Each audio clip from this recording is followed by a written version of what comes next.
오늘 본문의 시편은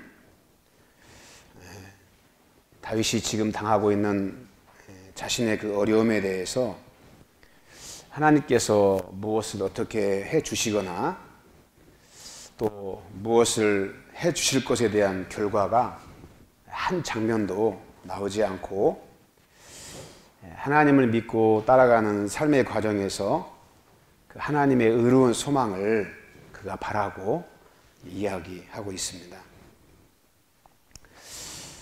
다윗은 자신이 하나님께 지금 형편에 처한 상황에 대한 호소와 또 그 하나님이 그 호소를 들으시는 그분이 어떤 분인지에 대해서 분명하게 우리에게 이야기를 이제 하고 있습니다. 1절에 보면 다윗은 자기가 처한 현실을 지금 이렇게 표현합니다. 내가 주께 피하오니 나를 쫓아오는 모든 자에게서 나를 구원하소서. 그렇게 이야기합니다. 짧은 한마디의 말이지만 이 말 속에는 굉장한 다윗의 삶의 긴박성이 내포되어 있습니다. 한마디로 말하면 다윗은 쫓기고 있다. 그렇게 말할 수 있습니다. 누군가가 쫓아오기 때문에 쫓기고 있는 거죠. 그러면 쫓기는 사람은 다윗이고 쫓아오는 사람은 다윗을 잡아 죽이려고 하는 사람들입니다. 그래서 다윗이 가진 사회적 지위와 명성을 온갖 거짓된 말로 일삼으면서 다윗을 모해하고 죽이려고 하는 사람들이 다윗을 잡으려고 쫓아오고 있다. 그래서 쫓아가는 악인은 죽기 살기로 다윗을 잡기 위해서 쫓아가고 있고 쫓기는 사람은 죽기 살기로 도망해서 살아내기에도 힘이 붙이는 그런 상황임을 이제 말씀하고 있습니다. 언제 자신이 붙잡힐지 알 수 없는 그 상황적 두려움 때문에 2절에 보면 다윗은 그 상황의 심각성을 그렇게 말하죠. 건져낼 자 없으면 그들이 사자같이 나를 찢고 뜯을까 하며 그렇게 말하고 있습니다. 자신을 쫓아오는 자는 굶주린 사자 같다는 것입니다. 그래서 이 사자는 얼마나 그 먹이에 대해 집요한 쫓김과 또 그 먹이를 향한 집요한 어떤 그 몰입이나 어떤 그런 것이 강한지 모릅니다. 얼마나 상황이 다급했던지 자신이 언제 사자에게 찢길지 모르는 위급한 상황에서 2절에 나를 찢고 이런 말을 했을 때 나란 말을 히브리 말로 네펫이라고 하는데 이 네펫이란 말은 목이란 뜻입니다. 그게 이런 뜻이죠. 사자가 사냥감을 잡아서 목을 이빨로 꽉 물어서 그 숨통을 끊어버리려고 하는 것 같이 나를 쫓아오는 대적의 잔인성이 지금 그렇게 나를 해치기 위해서 나를 쫓아오고 있다. 그렇게 이야기하는 것입니다. 어떤 이런 본문의 맥락이나 내용을 보면 다윗은 지금 심각한 상황에 처해 있는 것이 분명합니다. 그는 코너에 몰려 더 이상 물러설 곳이 없는 상황에서 사람들은 여러분 그때가 되면 자신을 구원해 줄 자신이 거기에서 벗어나기 위해서 가장 확실한 대상을 찾아가죠. 내가 지금 어려운 일을 당하고 있으면 이 어려움을 회파하고 벗어나기 위해서 어떻게 해야 되나 고민하면서 나를 도와줄 그 대상을 사람들은 찾습니다. 근데 오늘 본문에 보면 1절에 그렇게 말하죠. 여호와 내 하나님이여 내가 주께 피하오니. 이 다윗은 자신의 도움의 대상을 누구에게로 향하냐면 세상 친구나 이방 나라의 원조 또 세상을 이렇게 원망하는 것으로 일관하는 것이 아니라 여호와께 내가 피합니다. 그렇게 말씀을 하고 있습니다. 다윗이 그렇게 여호와께 피할 때는 그런 거죠. 여호와 하나님만이 가장 믿을 만한 분이다. 여호와 하나님만이 나를 지키실 가장 확실한 분이다. 그렇기 때문에 사람은 자기가 믿는 그런 어떤 곳이나 그 대상을 찾아가듯이 다윗은 그 긴박한 상황에서 누구를 찾냐면 하나님을 찾는 거예요. 하나님. 우주 만물의 절대자이신 하나님. 강한 능력과 권세를 가지신 그 하나님을 다윗이 찾고 그 하나님께 피하여 가는 것입니다. 여러분, 위급한 상황이 되면 사람의 마음속에 자기가 무엇을 신뢰하고 있는지, 가장 자신의 마음에서 신뢰하는 게 뭔지가 드러납니다.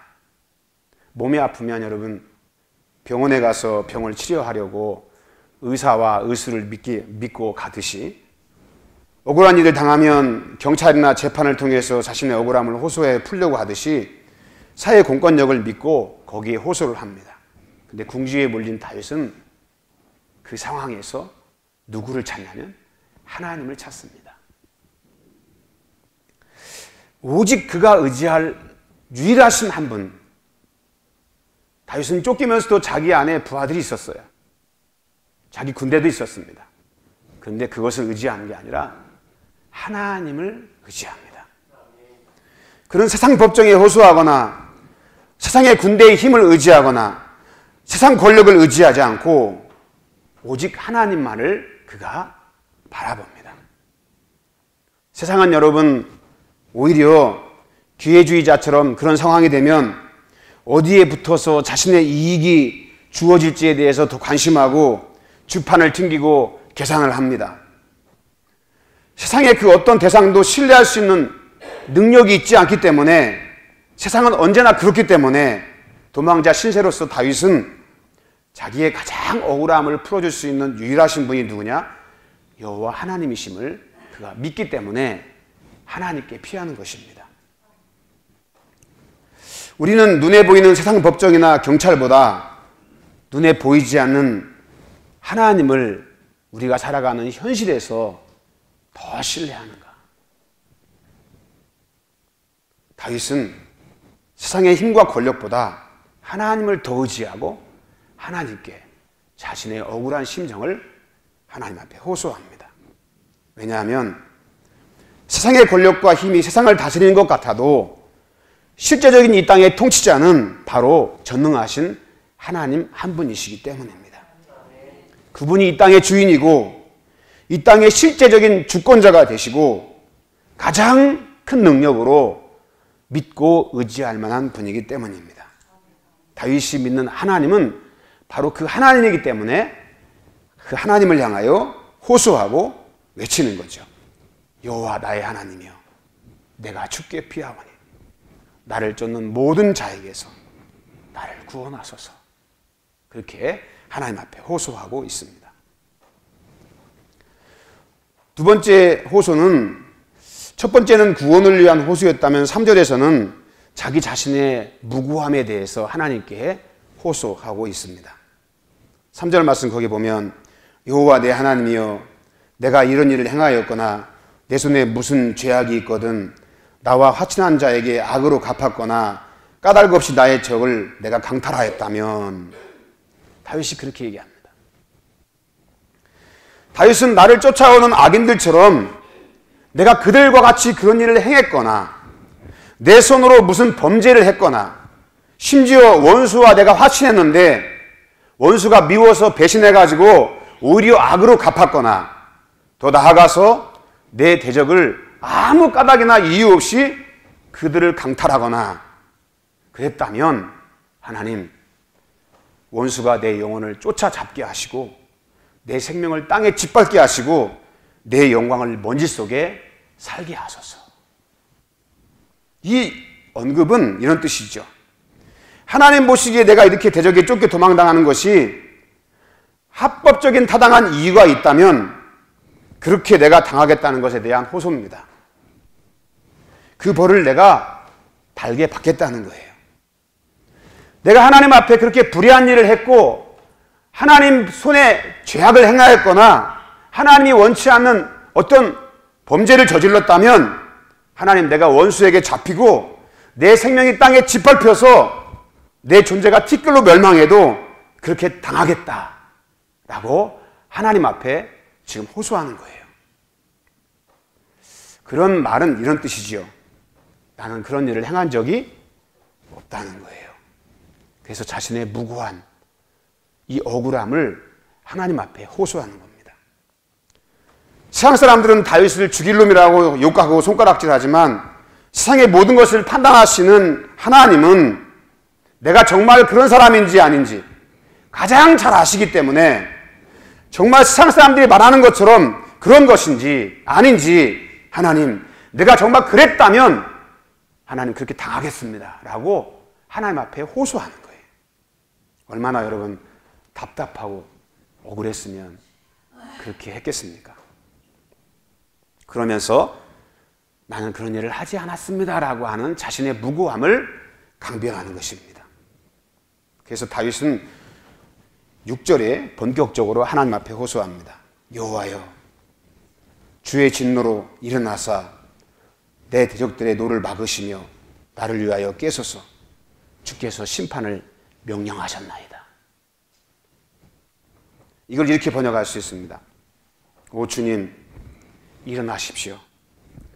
주의 분노로 나의 대적의 분노에 맞서십시오. 깨어나십시오. 나의 하나님, 정의로 판단하시고 심판하여 주십시오. 여러분, 엄청난 호소지요. 나의 삶, 그리고 나를 쫓는 자들에 대한 모든 행위를 아시는 하나님 앞에 그가 고소장을 들고 나가는 거예요. 하나님, 이 상황에 대해서 누가 하나님 앞에 악인이고 의인인지에 대해서 심판해 주십시오. 하나님. 여러분, 어마어마한 강력한 호소지요. 강력한 호소. 일어나서서, 이 말은 그런 거예요. 이스라엘 백성들은 전쟁하라고 할 때 뭘 항상 앞세우냐면 법궤를 앞세우잖아요. 법궤를 앞세우고 가는 이유는 그런 뜻이에요. 하나님께서 이 법궤 속에 함께 하시기 때문에 하나님이 그 전쟁 속에 뭐 하는 거냐면 개입하신다는 것을 뜻하는 거거든요. 그러니까 일어나서서 이 말 속에는 하나님 지금 나의 이 전쟁에 개입하셔서 누가 의인이고 누가 악인인지에 대해서 하나님이 판단하시고 심판해 주십시오. 이런 뜻인 거예요. 엄청난 이야기죠. 그러면서 다윗이 얘기합니다. 민족들의 모임을 주로 둘러서게 하시고 높은 곳에서 그들을 심판하신 하나님, 모든 만민을 판단하사 심판하시며 나의 의와 성실하심을 따라 판단하사 심판하소서. 가장 높으신 하나님이요. 여러분, 이 말 속에 모든 사람들을 다 둘러서 심판하신 하나님, 그리고 다윗이 그런 말이에요. 본문에 보면 이런 말씀하십니다. 나의 의와 나의 성실함을 따라 나를 심판하소서. 여러분, 다윗이 지금 뭐라고 그래요? 하나님, 저 악인들을 심판해 주세요. 이렇게 말하는 게 아니라 나도 심판해 주세요. 그런 말이에요. 내가 하나님 앞에 행했던 나의 의, 내가 붙들고 살았던 신실함, 이런 것들도 하나님 심판해 주세요. 다윗은 심판에서 자신을 제외시키는 것이 아니라 모든 민족과 모든 백성을 심판할 때 자기 자신도 함께 심판해 주십시오. 그 말이 뭐냐면 하나님 앞에 자기는 하나님의 말씀 붙들고 의롭게 몸부림치며 살아왔다는 거잖아요. 원수만 심판받기를 바라는 불공평한 차별적인 재판을 호소하는 것이 아니라 하나님, 나도 심판해 주십시오. 내가 말한 것이 사실인지 거짓인지, 진실인지 불인지 심판해 달라고 하나님 앞에 호소를 합니다. 세상 법정은 자기 편에게 유리한 판결을 하고 대적하는 자에게는 불리한 판결을 하는 것이 보이지 않는 음모가 그 안에 있을 수 있죠. 세상 법정은 사람의 깊은 곳에 있는 양심과 마음속에 숨은 생각을 살필 수 없습니다. 그저 막연하게 그럴 거라고 하는 추측과 예단을 해서 판결을 합니다. 다윗이 그랬습니다. 세상은 다윗 편이 아니었어요. 오히려 세상에서 다윗은 세상으로부터 핍박을 받고 도망 다녀야 하는 그런 신세였습니다. 불합리한 세상 법정은 진정한 정의, 완전한 하나님의 정의로운 심판을 할 수가 없습니다. 왜냐하면 세상 법정은 불완전하기 때문에 그래요. 사람의 마음과 양심의 깊이를 헤아리지 못합니다. 그래서 억울한 일을 당하고 억울한 일이 발생하고 악인에 의해서 의로운 자가 고난을 받습니다. 그런데 다윗은 세상 법정이 아니라 하나님 앞에 9절에 보면 하나님이 사람의 마음과 양심을 살피시는 의로우신 하나님입니다. 그렇게 이야기합니다. 그 말이 뭐겠어요? 하나님이 보시는 그 상황적인 모든 정의, 그것은 그냥 겉만 보고 판단하시고 판결하시는 하나님이 아니라 그 사람들의 마음속에 숨은 음모와 그 사람들의 마음속에 감춰진 의도와 양심적인 그 모든 것들을 다 살피시고 아시는 하나님이시라는 거죠. 그래서 하나님의 심판은 실수가 없습니다. 하나님의 심판은 완전합니다. 하나님은 외모로 사람을 심판하지 아니하시고 사람이 아무리 자기가 죄가 없다라고 자기는 의롭다라고 고집해도 하나님은 속지 않으시죠. 왜? 우리 하나님은 그 사람의 중심과 패부를 아시기 때문에 그렇습니다. 다윗은 그걸 알아요. 하나님은 겉만 보고 판단하신 하나님이 아니라 중심을 보신 하나님. 그렇기 때문에 이 세상에서 그 어떤 사람에게 자신의 억울한 처지를 풀어달라고 항변하고 호소하는 게 아니라 전능하신 하나님께 자기의 상황적인 이 억울함에 대해서 호소하고 풀어달라고 이야기를 하는 것입니다. 불합리한 세상에서 여러분, 이 세상의 판단으로 모든 것이 끝나버린다면 얼마나 억울할까요?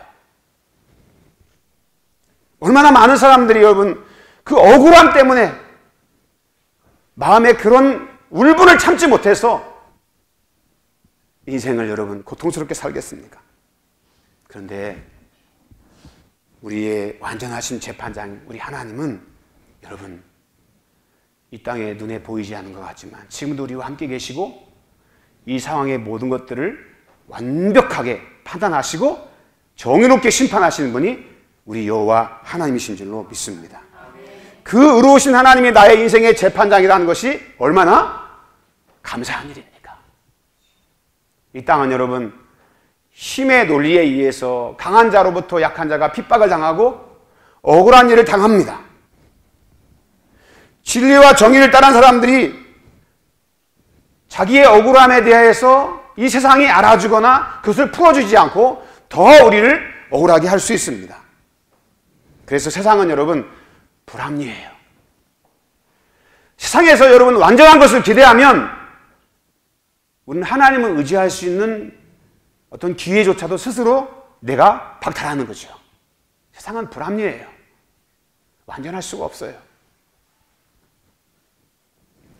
그런 세상에서 정의와 진리를 따르기 위해 인생의 수고를 아낌없이 하는 사람들은 그러면 그럴수록 더 많은 울분과 고통이 마음속에 쌓이고 억울한 일을 당할 수밖에 없지요. 여러분 그런데 저는 그런 생각을 해요.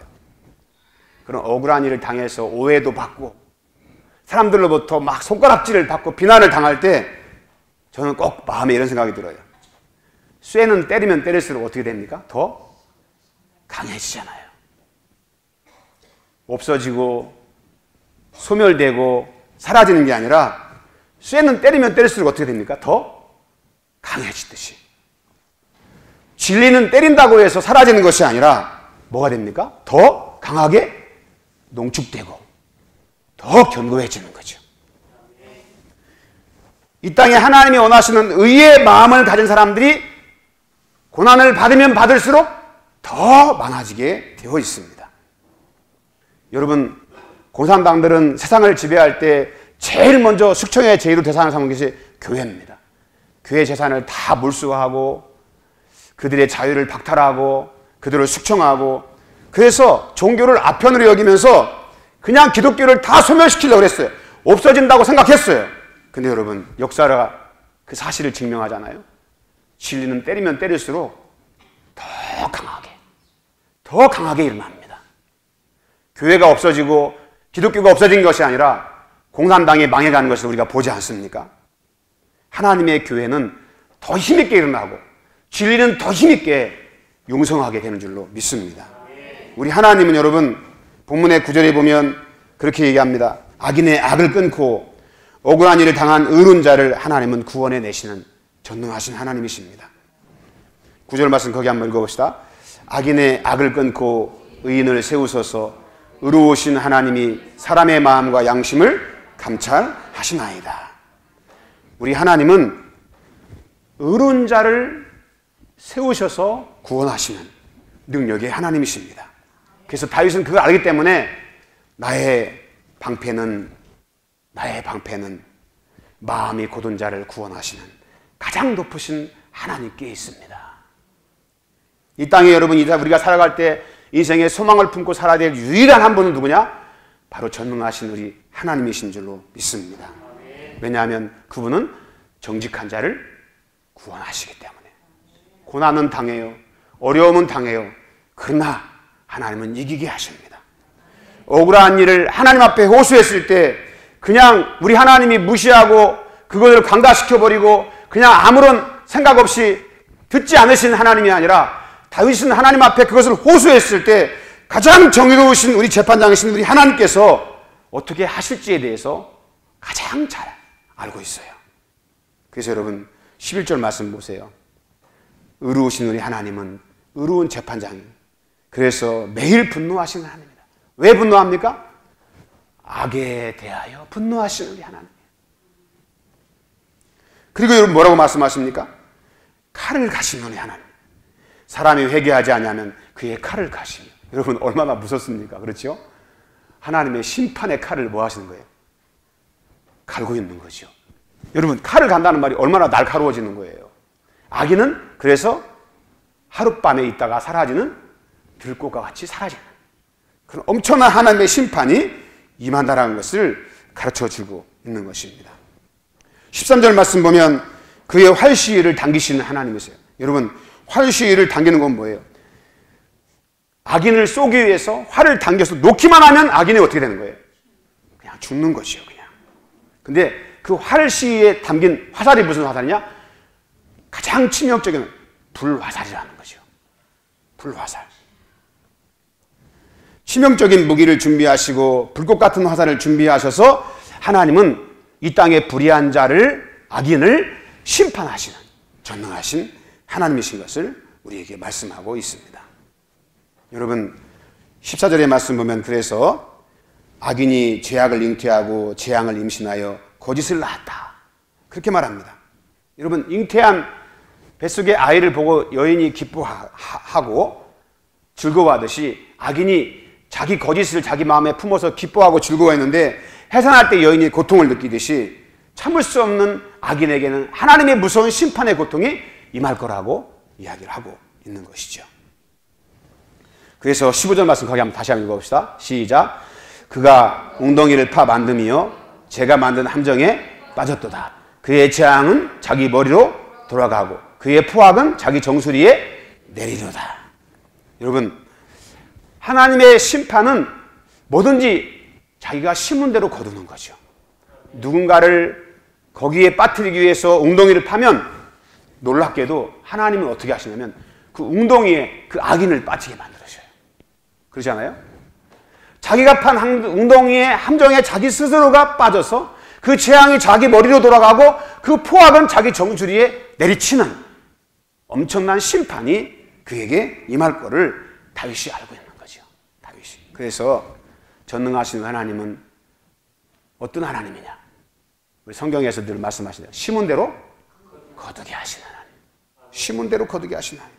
내가 행한 대로 갚아주시는 하나님. 악인이 잠깐의 자기 즐거움을 위해서 불의를 심어 자기 쾌락과 자기 원하는 목적을 이룰 수 있을 것 같지만 결국은 악인은 그런 불의함 때문에 자기 함정에 빠져 무서운 하나님의 심판을 받게 될 것을 우리에게 말씀하고 있습니다. 성도 여러분, 오늘 살아가면서 정말 시국의 여러 가지 많은 안타까운 일을 우리가 만나고 경험하고 보고 느끼고 있습니다. 이 땅에 하나님의 백성들이 하나님의 말씀을 통해서 의롭고 정의로운 나라가 되기를 원하지만 그러지 못한 현실의 여러 가지 많은 것에 낙심과 생각과 여러 가지 많은 것이 교차하는 그런 범민이 우리 안에 있습니다. 근데 여러분, 이 세상은 몰라요. 사람들은 몰라요. 그러나 우리 하나님은 공의롭게 이 땅을 심판하실 때 하나님께서 의인을 세우시고 악인을 무너뜨리실 줄로 믿습니다. 하나님은 의로우신 재판장이세요. 의를 가진 자는 고난을 당할 수 있어요. 그러나 반드시 하나님께서 승리케 하실 줄로 믿습니다.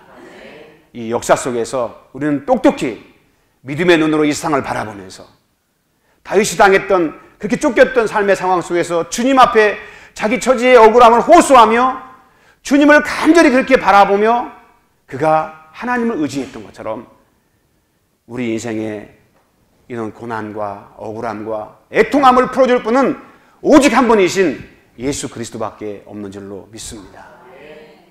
우리는 여러분 이 고난을 통해서 주님을 바라봐야 돼요. 주님을 의지해야 됩니다. 하나님이 역사하셔야 됩니다. 하나님이 도와주셔야 우리가 승리할 수 있습니다. 왜냐하면 그분은 의로우신 재판장이기 때문에 그렇습니다. 그 하나님이 여러분 일어나시면 이 땅에 진정한 하나님의 공의가 강물처럼 흐르고 주의 나라가 임하게 될 줄로 믿습니다. 위에서 기도하면서 우리 끝까지 하나님의 의를 붙들고 주님 앞에 호소하며 다윗처럼 기대하고 나갈 때 주께서 주의 백성들에게 놀라우신 은혜와 은총으로 역사하여 주실 줄 믿습니다. 기도하십시다.